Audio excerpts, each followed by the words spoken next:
on l'a vu voilà yonent bi sallallahu alayhi wa sallam wax na ne ci axiru zaman ay nit dinañ songoo di xeex ci mbir moo xam ne dafa niru lu ñàkk fayda waaye boo ko xoolee ba ci biir lu am solo la. donc aujourd'hui man xeex boobu je vais le situer au niveau de la guerre autour de la donnée de la guerre autour de la guerre sous-marine xam ngeen ne jamono yi ñu toll les données mooy chantre en jeu bu adduna bi yëpp voilà adduna bi yëpp ce sont des données adduna bi c'est la data ce sont les big data nga xam ne moom la gars yi di rivaliser ci jamono jii nii xam ngeen ne vidéo bi may def nii pour ma mën koo def dama jënd crédit ma connecté xam ngeen ne jamono yi dañuy utiliser beaucoup de connexions nous utilisons ay vidéo ay photos ay audio ay documents donc ñun li ñuy def ci journée bi yëpp parce que c'est des données ay transfert et de transport des données donc données yi fan lay jaar te du données yëpp ay jaar satellite liy jaar satellite moins de 1% ci données yi ñu utiliser la donc lu ëpp ci données yi ñu utiliser jamono yi ils se passent sous les mers parce que bu leen fàtte ne dafa am une dimension espace atmosphérique am dimension terre avec les panneaux avec les signaux te lii dinaa ci gën a xóotal sax ci biir nouvel ordre mondial bi parce que lii lu muy def dafa grave donc yemul foofu mais de manière sous-marine aujourd'hui les câbles dafa am dëkk yoo xam ne ñoo maîtriser ce qu'on appelle les données donc ils sont pas nombreux ñu néew lañ ñoo xam ne lépp luy données ci àdduna bi ñoom ñoo ko maîtriser ñu jar a bàyyi xel damay joxe exemple Maréa câble la bi nga xamante ni toll na ci 6400 kilomètres Facebook ak Microsoft ñoo lëkkaloo pour mën ko def voilà qui quitte la Virginie aller jusqu'à Bilbao ci Espagne donc comprenez que y a 450 grandes lignes fibre optique qui sont installées sous nos océans maanaam 450 lignes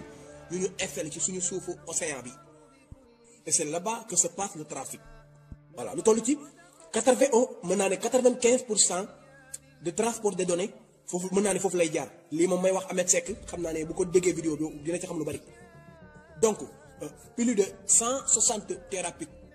par seconde on se l'envoie donc ñu ngi joxante loo xamante ni gisante wuñu lii moom yonent bi waxoon na ko hadith la neewoon na nit ki dina taxaw di wax ak ku fi nekkul neewoon na nit ki tamit dina taxaw di gis lu sori mbir mi dafay leer ba ñëpp di gisante partout dans le monde ma lecture de cet hadith là mais dafa tous la donnée tous même technologique en réalité donc c'est pas quelque chose boo xam ne dañ ko war a xaar fu sori non am na ba pare instant yi nii naa ñëw si comment dinaa gën a dugg ci détails yi pour mu gën a leer pour ñëpp mën ko comprendre donc aujourd'hui ñiy contrôler le marché des données marché la boo xam ne dinañ gagner lu toll ci 2 milliards de dollars par jour mais marché boobu dafa extraordinaire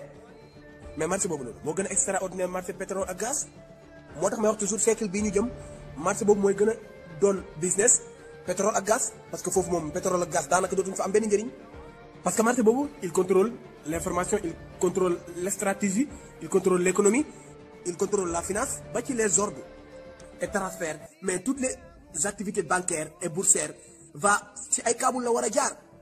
n'est-ce pas les salles des marchés sont connectées tout est lié en réalité il faut que ñu comprendre bu baax a baax que voilà donc cette liaison là nag il faut que ñu comprendre ko bu baax a baax ba bañ a largué bañ a topp ci ginnaaw no c'est-à-dire nii ak naa il faut que ñu dégg yonentu bi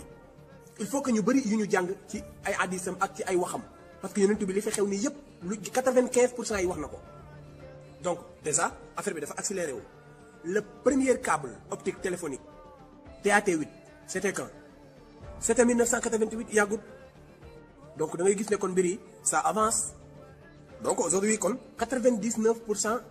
données sont gérées par 488 câbles yi nga xam ne qui sont sous-marines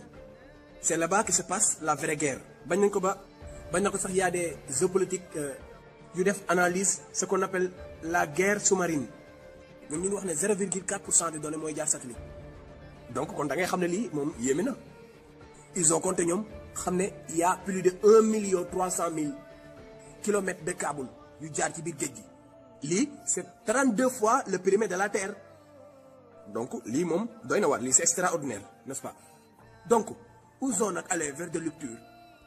différentes par rapport à ça yonent bi sallallahu alayhi wa sallam waxoon na ci làkk yi yu mu waxoon ne mujjug jamono dinañ disparaître